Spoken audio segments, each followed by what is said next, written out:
Good morning, everybody. Welcome to U class. I have the Ottingers with me, and we're going to be looking at 2 Corinthians chapter 10. So go ahead, Tyler, if you want to start reading for us. By the meekness and gentleness of Christ, I appeal to you, I, Paul, who am timid when face to face with you, but bold when away. I beg you that when I come, I may not have to be as bold as I expect to be towards some people who think that we live by the standards of this world. For though we live in the world, we do not wage war as the world does. The weapons we fight with are not the weapons of the world. On the contrary, they have divine power to demolish strongholds. We demolish arguments and every pretension that sets itself up against the knowledge of God, and we take captive every thought to make it obedient to Christ. And we will be ready to punish every act of disobedience once our obedience is complete.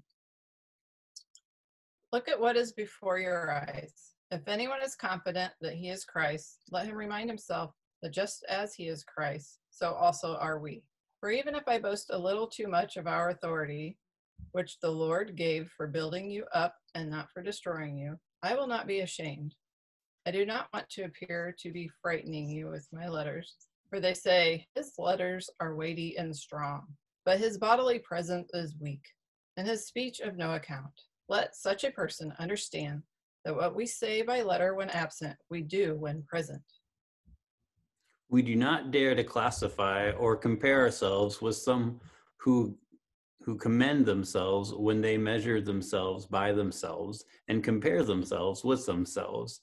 They are not wise. We, however, will not boast beyond proper limits, but will confine our boasting to the field God has assigned to us, a field that reaches over to you. We are not going too far in our boasting, as would be the case if we had not come to you, for we did not get as far as you, who with the gospel of Christ.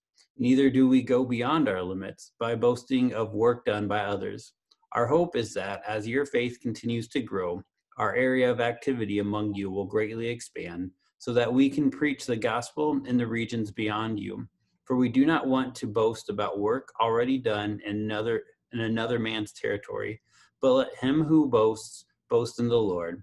For it is not the one who commends himself who is approved, but the one whom the Lord commends. So it's a fun chapter. Kind of you guys mentioned before, it's kind of you have to understand the whole context, of what all is going on. So so do you guys have something? When you guys want to bring up something to start with? You go first. I like how he starts it out,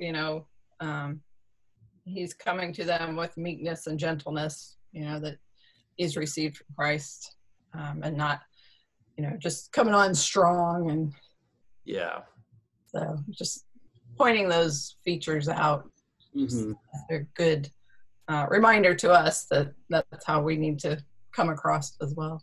Yeah, so it's a way to build relationships with somebody rather than kind of slap them in the face. So, yeah. Yeah. It's an interesting part that he brings up. So, I don't know if you guys were going to get to that, or Tyler, if you wanted to jump in on that, but I was going to go on a little tangent here. You look like you're well, to me, it looks like Paul's also addressing being criticized for the way that he presents his ministry. Yeah. And he talks about addressing people that he's bold in the way that that he writes, but then in person he's not that same bold or forceful. And then when you get over to 10:10, he says that some say that his letters are weighty and forceful, but in person he's unimpressive. Yeah. And here you have Paul, who is probably one of my biblical heroes, who's saying that people aren't impressed with the way that he speaks when he talks to them in person. And to me, it's kind of encouraging to see somebody who can write the way that he writes, but he also has difficulties when he's speaking or doing those sort of things. And at least he's saying that his ministry is to get the gospel out and to preach Christ. And it may not be exactly the way other people think that that's the best way to do it. Yeah. Yeah, and that's kind of the tangent I was going to go on, because he does seem to have that, two personalities, one that comes out in his writing, one that comes out in his speaking and his presence. And it's when he's writing, he's able to put all of his thoughts into it and say what he really means and like help drive home that point. But yeah, in person speaking, especially, I mean, not that I'm an expert, but when you go into synagogues, it seems it's a lot more, it's not just, hey, everyone sit down, I'm going to speak to you, but it's a lot more dialogue going on. And so like you have to be like kind of quick-witted, ready to go. And it seemed later on, it seems he's kind of talking about kind of the stay in your lane, stay in your strong suit, as we each get gifts. And he seems to be a really good writer, and maybe he's not the best in person, comes across as bold, everyone listen to me, but yet he still gets his point across, especially in his writing. So I like that. And I also, just kind of another tangent in my head, he coming off as, I don't know if you guys can hear my dogs playing around upstairs right now. Sorry about that, silly Ellie. But he also in person comes across timid. And I think that's kind of a good thing too, because letters, and you have to pick it up and decide to read it. In person, you don't have to decide to hear someone. Now you have to decide to listen to them. But the way he comes off timid, to me, kind of points that out. He's presenting the gospel. It's your choice to engage with him and listen to him. But here's this. I have this to offer you. If you want to come in and join me, then you can. But I'm not going to force that on you. I want you to choose Christ. And is kind of giving his listeners that option. And I don't know if that's, again, not an expert in this, but I like that idea, because as, Christians in this world, we want to give people the choice to become Christians. The times of Christians being the main law, of the land.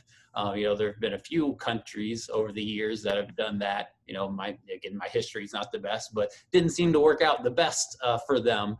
And we are we have a lot of Christians in our nation, but we are not a Christian.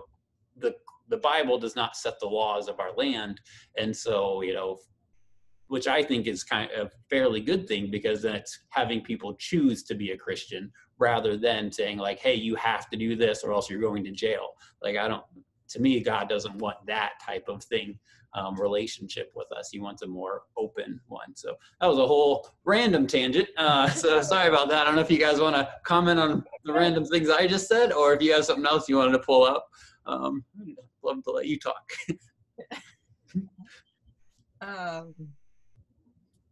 Yeah. Too random. So yeah. No. Yeah. Well, I think it's important to remember that God gives each person their own ministry. And a lot of times we can be criticized by others with the way that we feel led or feel that God's will is for us to minister. We need to consider the fact that if we are preaching Christ, and if we're not saying or doing things that goes against God's word, that we are going to have critics. Sometimes they can give us ways to help our ministry, but other times they're just being critical. And I think Paul's pointing out that that he's doing what he feels led that he's supposed to do. Yeah, and it's not about being the cool kid on the playground, or even having the biggest church, having the most followers, however you want to describe that. It's about following God. And if we are seeking God's guidance for our life, he might have us start a ministry to 2 people, and that's a successful ministry. You don't need this huge change everyone's lives, have a bunch of that's a lot of our feelings like that, personally. It's nice when there's, 100 kids at youth group and, I'm a part of this awesome growing church. But, having this online thing where I talk to 2 or 3 people a day, and I see some comments every once in a while, so I hope it's useful for people, but it's not like I'm like, oh, look at me, I'm, this internet sensation. That's not my goal in this. It's just that, hey, this is something that I thought would be useful in this time, and I hope it works, and I hope it's useful, to glorify God, not to glorify, me or even the church, really. So it's, we all have our own things. So, yeah. I was just going to point out another verse, if that's all right. Just one that I've heard a lot, and it just, has some good oomph to it. It's one of those verses that you can just kind of grab, you see on plaques on the walls and stuff. But there in verse 5, the second half, we take we take captive every thought to make it obedient to Christ. And, I just love that idea of, it kind of goes with the Philippians 4:8, whatever is excellent or praiseworthy, think about such things. So if every thought in our mind, obviously, we have sinful nature, humankind, so it doesn't quite work. But if we were able to take every thought captive, think about it and go, do I want to think this thought? And then, yes, it's glorifying to God. Let's think it. Or no, it's not. Get rid of it. Like we just don't have the capacity, unfortunately, to do that, but we can train ourselves and take steps to do that as best we can. So I think that's another just kind of an awesome thing that this passage has to offer, a little tidbit there that he's kind of pulling out that bit, I think. So yeah. All right. Anything else that you guys have to say, or you can say it's a pretty, it's an interesting section. There's back and forth and kind of that, you understand what he's saying, but like it's kind of hard to understand what he's saying, as we talked about. So, but yeah, hopefully it's enjoyable. So, all right. Well, thanks, Ottingers, for letting us into your home as well. Yeah. As I saw at least one of your daughters passing by. Oh, so yeah, it was like, hi, okay, bye. But my dog's running around upstairs. So yeah, welcome to my home as well. But yeah, thanks for Ottingers for joining us. And it is Wednesday, so tonight we have our midweek worship and speaking by Pastor Rick. So tune in for that. So we will see you guys later. All right, thanks everybody. Bye. Thanks. Yeah, Bobby.